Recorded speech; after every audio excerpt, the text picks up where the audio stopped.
আসসালামু আলাইকুম রহমতুল্লাহ। আজকে আমরা যাচ্ছি বাংলাদেশের ঐতিহ্যবাহী একটা স্থান লালবাগ কেল্লা। আর সাথে হচ্ছে আবু বকর অ্যান্ড আমরা শুরুতে একটা অটো নিয়েছি, সেখান থেকে আমরা যাবো ইনশাল্লাহ। দেখা যাক কতটুকু সময় লাগে। যে ইট পাথরগুলো 400 বছর ধরে মোগল সাম্রাজ্যর ইতিহাসগুলো ধরে রেখে দাঁড়িয়ে আছে, আজকে আমরা যাচ্ছি ঠিক সেই জায়গায়। এই মুহূর্তে আমি আছি একটি লেগুনায়, গন্তব্য ঐতিহাসিক লালবাগ কেল্লা। সত্যি বলতে যতবার এই প্রাচীন কেল্লাগুলোর কথা ভাবি, বুকের ভেতর একটা অন্যরকম এক্সাইটমেন্ট কাজ করে। কেমন ছিল সেই সময়ের রাজরাজাদের জীবন, কি লুকিয়ে আছে এই দুর্গের আড়ালে, তাই দেখাবো আজকের এই ভিডিওতে। আমরা এখন গুলিস্তানে আছি, গুলিস্তান থেকে আমরা একটা অটো নিব। আমরা গুলিস্তান আসার পর প্রচন্ড গরমের কারণে 2 গ্লাস মাঠাকে গলাটাকে একটু ভিজিয়ে নিলাম। বন্ধুরা, আপনারা বাংলাদেশের যে প্রান্ত থেকেই আসেন না কেন, গুলিস্তান নেমে সোজা একটা রিক্সা নিয়ে বলবেন মামা লালবাগ কেল্লা যাবো, ব্যাস 100 টাকা ভাড়াতে একদম কেল্লার গেটে নামিয়ে দিবে। পথিমধ্যে পুরান ঢাকার ব্যস্ত রাস্তা আর গলির বাইক দেখতে দেখতে কিন্তু বেশ ভালোই একটা সময় কেটে যাবে।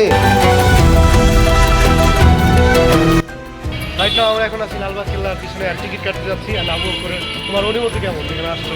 আলহামদুলিল্লাহ ভালো। এই প্রথম আসলাম, এই কারণে খুব ভালো লাগছে। আসলে এই যে সব জায়গায় ঘোরা কিন্তু একটা নিজের কাছে গর্ব ব্যাপার, এত ঐতিহাসিক একটা স্থান। আমরা জনপ্রতি 30 টাকা করে লালবাগ কেল্লার টিকিট কেটে নিলাম। বন্ধুরা, জেনে রাখা ভালো, লালবাগ কেল্লায় আপনারা কোন দিন আসলে খোলা পাবেন এবং সাপ্তাহিক ছুটির দিন কোনটি। এখানে একটা হচ্ছে লালবাগ দুর্গ পরিদর্শনের একটা সময়সূচি লেখা, সেখানে হচ্ছে লেখা মঙ্গলবার থেকে শনিবার 11টা থেকে 6টা পর্যন্ত আর কি আপনার খোলা থাকবে। আচ্ছা, এখানে লেখা হচ্ছে যে মঙ্গলবার এবং হচ্ছে মঙ্গলবার থেকে শনিবার আপনার খোলা পাবেন। টাইম টেবিলটা আপনার একটু অ্যাডজাস্ট করে নেবেন, এসে দেখে নেবেন। এবি হচ্ছে রবিবার দিন বন্ধ থাকে। জনপ্রতি 30 টাকা করে আমরা টিকিট কেটে নিলাম। আলহামদুলিল্লাহ আমরা এখন ভিতরে ঢুকছি অ্যান্ড ও হচ্ছে কেল্লাটা পিছনে।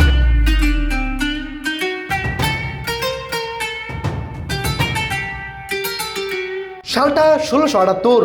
মোগল সম্রাট আওরঙ্গজেবের পুত্র শাহজাদা আজম শাহ এই কেল্লার নির্মাণ কাজ শুরু করেন। তখন এই কেল্লার নাম ছিল আওরঙ্গাবাদ, কিন্তু আজম শাহ দুর্গের কাজ শেষ করে যেতে পারেননি। বাবরি মসজিদ ও মোগল সিংহাসনের টানে তাকে দিল্লি ফিরে যেতে হয়। এরপর 1680 সালে কাজ সম্পন্ন করতে আসেন নতুন সুবেদার শায়েস্তা খাঁ। তবে ইতিহাস বলে কেল্লার কাজ চলাকালে শায়েস্তা খাঁয়ের অতি প্রিয় কন্যা পরিবিবি হঠাৎ মৃত্যুবরণ করেন। প্রিয় কন্যার মৃত্যুর শোকে শায়েস্তা খাঁ এটিকে অশুভ মনে করে কেল্লার নির্মাণ কাজ চিরতরে বন্ধ করে দেন। আর এভাবেই মোগল স্থাপত্যর এই অপূর্ব দুর্গটি আজ পর্যন্ত অসম্পূর্ণ রয়ে গেছে। লালবাগ কেল্লা শুধু এই দৃশ্যমান সুন্দর প্রাসাদ আর বাগানের মধ্যেই সীমাবদ্ধ নয়, এর মাটির নিচে লুকিয়ে আছে এমন এক রহস্য যা শত বছর ধরে মানুষকে অবাক করে আসছে। হ্যাঁ বন্ধুরা, আপনারা ঠিকই বুঝেছেন, আমি বলছিলাম লালবাগ কেল্লার বহু আলোচিত সুড়ঙ্গের কথা। প্রচলিত আছে ব্রিটিশ আমলে নাকি কিছু ইংরেজ সৈন্য আর কুকুর এই সুড়ঙ্গের ভিতর ঢুকেছিল অনুসন্ধান করতে, কিন্তু তারা